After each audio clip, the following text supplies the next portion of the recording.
This is absolutely my favorite story about the man we all know of today as the Buddha.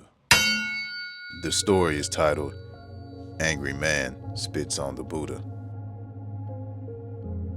The Buddha was sitting under a tree, talking to his disciples, when a man came and spit on his face. He wiped it off, and he asked the man, "What next? What do you want to say next?" The man was a little puzzled because he himself never expected that when you spit on somebody's face, he will ask, "What next?" He had no such experience in his past. He had insulted people, and they had become angry, and they had reacted. Or if they were cowards and weaklings, they had smiled, trying to bribe the man. But Buddha was like neither. He was not angry, nor in any way offended, nor in any way cowardly, but just matter-of-factly, he said, "What next?" There was no reaction on his part. Buddha's disciples became angry. They reacted. His closest disciple Ananda said, "This is too much, and we cannot tolerate it. He has to be punished for it. Otherwise, everybody will start doing things like this." Buddha said, "You keep silent. He has not offended me, but you are offending me. He is new, a stranger. He must have heard from people something about me, that this man is an atheist, a dangerous man, who is throwing people off their track, a revolutionary, a corrupter. And he may have formed some idea, a notion of me. He has not spit on me. He has spit on his own notion. He has spit on his idea of me, because he does not know me at all. So how can he spit on me?" If you think on it deeply, Buddha said, he has spit on his own mind. I am not part of it. And I can see that this poor man must have something else to say, because this is a way of saying something. Spitting is a way of saying something. There are moments when you feel that language is impotent. In deep love, in intense anger, in hate, in prayer. There are intense moments when language is impotent.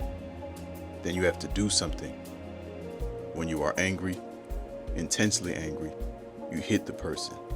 You spit on him. You are saying something. I can understand him. He must have something more to say. That's why I'm asking, what next? The man was even more puzzled. And Buddha said to his disciples, "I am more offended by you because you know me, and you have lived for years with me, and still you react." Puzzled, confused, the man returned home. He could not sleep the whole night.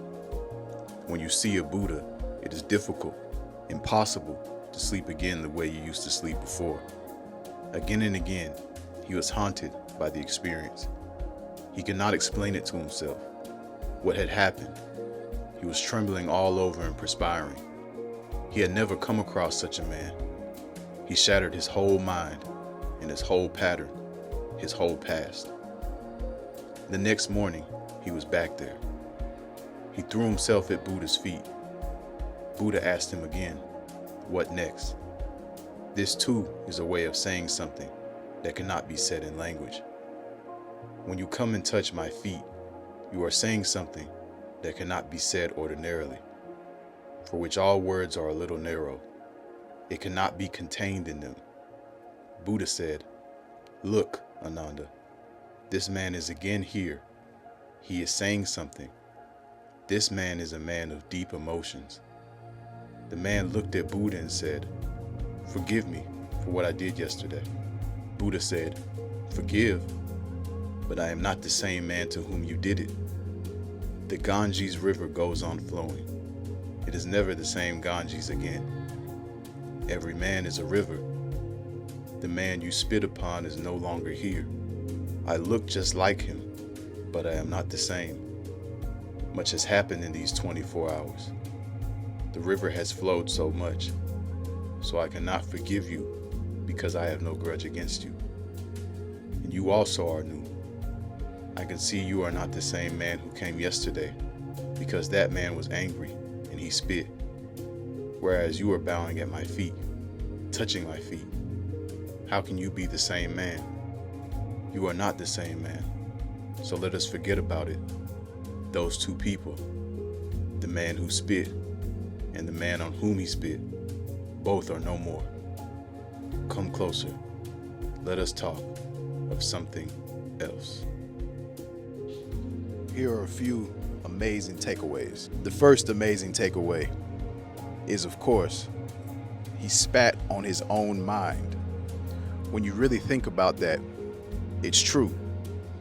It was more his impression of the Buddha that bothered him than the reality of the Buddha, because as he said, he did not know who the Buddha was. So he truly did spit on his own mind. And that lets us know anytime we're in a state of being upset, it's really our own mind that we're fighting, not the reality.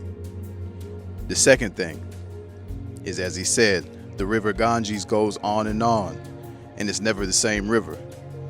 Saying again that the man that spat and the man that was spat on are no more. And this reminds us to always be present and know that change is the only constant. So to hold on to things does not serve us and is what's causing our suffering. To embrace change is to know who you were yesterday is not who you are today. And even who you were a moment ago is not who you are now. Embrace change. And the third thing, which was really important to me, was spitting is a way of saying something. You see, most of us get so triggered by the fact that it's saliva.